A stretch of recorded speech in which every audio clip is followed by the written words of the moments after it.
Welcome back, and thank you so much for staying with KTS. Remember, this is the Entrepreneurial Spark program, your favorite show that comes on your screens every Wednesdays at 8:30 p.m. On our show today is Miss Helen Gesare, an agribusiness entrepreneur, and she's told us several things about what she does here. And one of the things that came strongly in her projects is the vegetable farm. So we really want to exploit on this. We want to look at the operations. So welcome back. Helen, welcome. Can you tell us about the operations? We see this. You said this is called a vertical bag. Kindly explain to us the operations. Now, when we come to the operations, I use soil mixed with manure, which is already compost manure. Let me speak in Kiswahili so that I explain well. It's okay. Ninatumia wheelbarrow 8 ya mchanga na wheelbarrow 8 ya mbolea. I mix them together. Naleta lime, kuna agricultural lime, pia naweka 3 kgs. I mix the mchanga, naweka hapa ndani. Hii gunia inachukua 10 to 15 years for it to survive. Nikisa changanya hii mchanga, tunaiweka ndani ya hii gunia, lakini katikati tunaweka mti so that ikuwe very strong. There is a pipe, ukiangalia utaona pipe. Hiyo pipe tunaitoboa, tena tunaiweka pamoja na mti. Na ndani tunaweka kokoto. So that ukiweka maji yana spread towards kwa mboga. Kwa sababu roots ya hii mboga haiendi sana into the interior. So wakati tunaweka maji, tunaweka hapa round na unamwaga ingine huko ndani. Na inatumia maji kidogo sana. Inatumia 40 liters of water per day. 40 liters of water per day. Wakati iko young, tunaweka maji kila siku. Lakini wakati imeshika hivi sasa, tunaweka maji thrice a week. Gunia yenyewe inachukua 100 plants around here. Sasa ikichukua 100 plants, when you compare 100 plants here na uangalia 100 plants yenye ungeweka chini, itachukua space kubwa. So ina limit space. Space yake ni inachukua space kidogo lakini inachukua plants mingi. That's why I like it. Again, it is very productive. Because by week, like now the vegetables you see here, nilikuwa nimechuna on Sunday. Then by next week Sunday, nitakuwa nimechuna. Kuchuna moja, unauza 150 shillings. One round? One round. That is on Sunday. Then on Sunday, again nitachuna another 100. So from one sack, I get 300 shillings. Per week? Per week. Times 4 weeks. How much is that? 12,000. So if 1,200. So yeah, I have 10 bags of these. So you have 12,000 per month. Na inachukua space kidogo sana. Space kidogo sana. Like if you see mine here, kama hapo nimeweka 5 of them. It's a very small space. So 300 times 5 times 4 per month is good money. Again, when you compare kuweka maji kwa gunia na wakati unaweka chini, especially wakati wa kiangazi, ukiweka maji chini ina splash, haingii kwa plants, so unapata plants zina wither. Lakini hapa ukiangalia kama hii sukuma iko nyuma yangu, it is very productive. It is very productive na hii ni ya suckers. So this is because nikiweka maji hapa, kitambo yaende huko chini ya disappear, at least plants imepata. So hata sukuma you harvest within a week? Sukuma I harvest within a week. I harvest everything. I harvest within a week. Wow. You're welcome. And you seem to be very knowledgeable on agriculture matters. So where did you get your skills? Because you're saying that you're a teacher. Yes, I'm a teacher. But these skills, I never went to school. It's apparent. Okay. I like soil. And I have a lot of skills in my head. So I decided to put them down. So it is a talent. I have a lot of talents, especially planting vegetables, even knitting. I never went anywhere. It is inborn. They say it is a talent. When did you begin practicing farming? I started in 1995 when I entered in Eldoret. But then I assume, when you think that it's inborn, did you begin as a small girl or?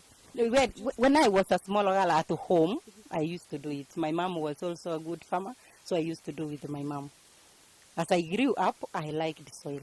And wherever I go, I admire, like, how do we call it? Shows. When I go to the shows, I also go to agriculture. I like agriculture. Okay. So I love it. You're welcome. Perhaps I bring you in, Dr. Nashuma. Yeah, Regina, we have learned very interesting experiences from Helen, and we note with a lot of appreciation that parental care in the initial stages of the life of a person could really drive that person to become an entrepreneur, because we, from the literature perspective, we have learned that when the mother is an entrepreneur, the children are likely to be entrepreneurs, and equally, when the father is an entrepreneur, the children are likely to learn from what they see, not what they are told. Okay. So in this regard, I think there is a lot of learning that Helen has gone through during her early stages in life, and these, apart from the challenges first, have driven her to desire to become an entrepreneur. And again, she has mentioned previously that she does a lot of internet search and looks at what people do in other countries like Israel, where there are challenges regarding soil and water, and she's able to apply those experiences undertaken in those other countries to her farm here. Okay. Gesare, would you want to quit teaching one day and concentrate majorly on farming? Welcome. I'm really eager to go out of teaching. I'm really eager, but I have to finish the years I'm supposed to be there. Okay. After 50, I think I want to go out. I want to venture into this, because that's why already in my small quarter of an acre, that's why I have put the 7 projects. I'm preparing to retirement so that I come and take care of these ones. Wow. Yes. So tell us about your marketing strategy. How do you market your products, and where do you sell them? It's especially the vegetables. I sell them locally, and I also have people who take them to schools. Every Sunday, I pick the vegetables. There's somebody who picks them, sells them to school. Okay. Then the local people, they also buy them from this place. Okay, they just come. They just come. So that saves you the transport. Exactly. Okay. They just come, they pick, and they buy. Okay. I'm also encouraging them to have their own, so that when I need more, I can get it from them. So you also train them on how to come up with such? Welcome. I also train them. I even call the community, the chief, and the other people to make sure that the women, they have these sacks. Okay. I also train them. Okay. So Dr. Nashuma, what are some of the marketing strategies, of course, from where you sit as an expert, that you could advise Ms. Helen here to embrace? What I want to say is that Helen already has excessive market around here. And it is by virtue of the fact that she undertakes field days. She invites the local community to come and see what she does. She trains them. That's already a marketing strategy, an entrepreneurial marketing strategy, because it is hinged on the aspect of personal selling. She has also mentioned she goes out to market the output of this farm to schools. But she can add internet marketing. That is a shop that will be open throughout. And she can also do the selling on the internet, in the sense that once somebody makes an order, she can get somebody to supply with a bicycle or with a boda, piki, motorcycle. And that can really enhance her outreach to the consumers. She has also mentioned something very important, franchising. Probably she needs to get into more franchising, especially the young people or women who are not able to buy these bags, which cost about, how much? 1,200. 1,200. She can buy the bags, prepare the productive unit like this in the farmer's place, and then the farmers can pay a small royalty to her as she looks for a broader market to which she can be able to supply, like the supermarkets and the open-air market. She can be able to do that. Yeah.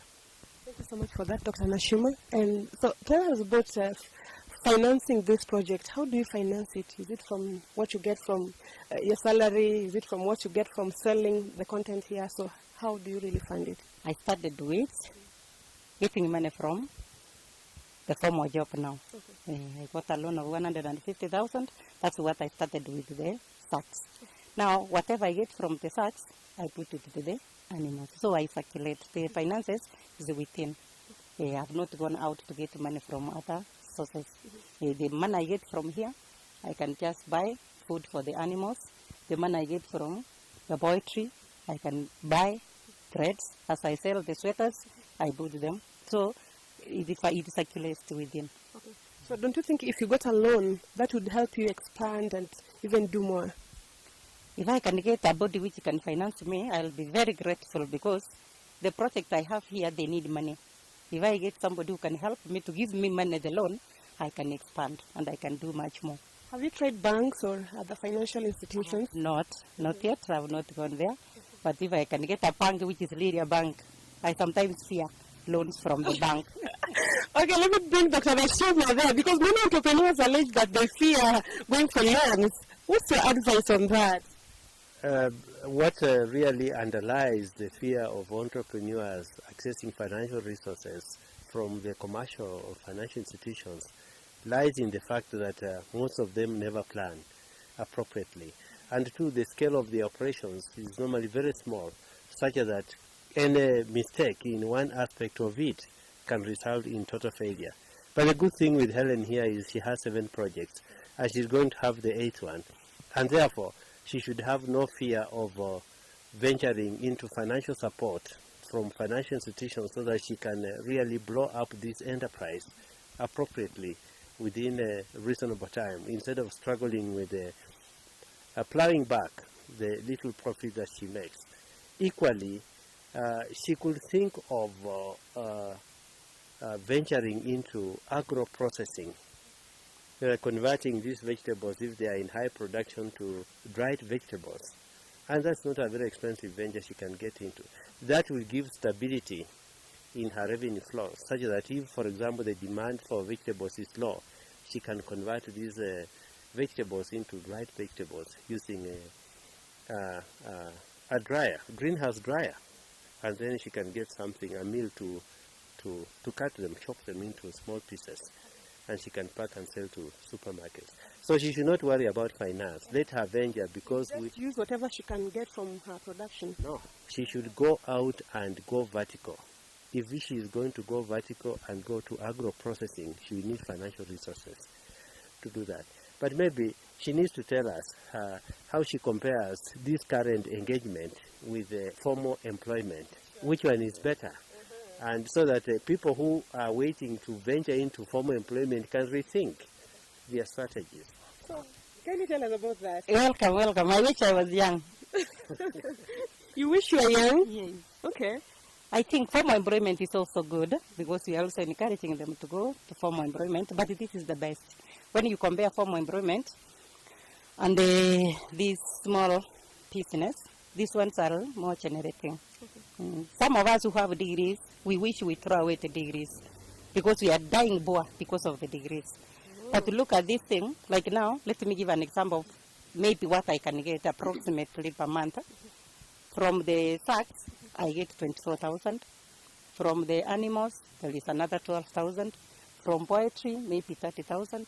So when you look at it, by the end of the month, you have almost 70,000. And when I look at what I'm being paid the other side, you see, there's the difference. So I can advise the young ones who are coming in, even if you have masters, if you can get a small place and venture into this, they have more money compared to formal employment. So, kindly, Helen, take us through whether you have, take us through the management of your farm here. Do you have people who assist you, or how do you manage? Yes, in management, I have one worker and I. I don't have more than that. Any challenges that you're facing in the process? Most challenges here, it is finances. I need more money to put into this project, because every project needs capital. It's a big challenge to me. And water. This place doesn't have enough rain. It is this time that we have rain, but we have a problem with water. That's why you can see we have tanks up there. We need more water. During dry season, there's a problem of water. Then, in these vegetables, we also have some acids, some worms. There is one which is so dominant, and I'm not able to control it, the white flies. I've not got enough medicine for the for the white fries. But the medicines are in the market, it's just that you've not gotten enough. To buy them, but I've not got for the white fries.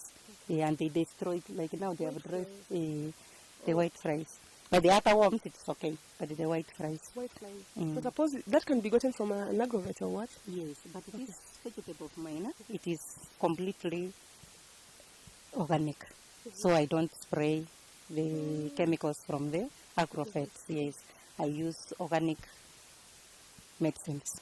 Maybe you can consider using a net to keep off the flies. A net. There is a, this is They are nets used to cover. oh, they are nets. Outside. Oh, welcome. Where are they gotten from? The hardware. Okay, the hardware.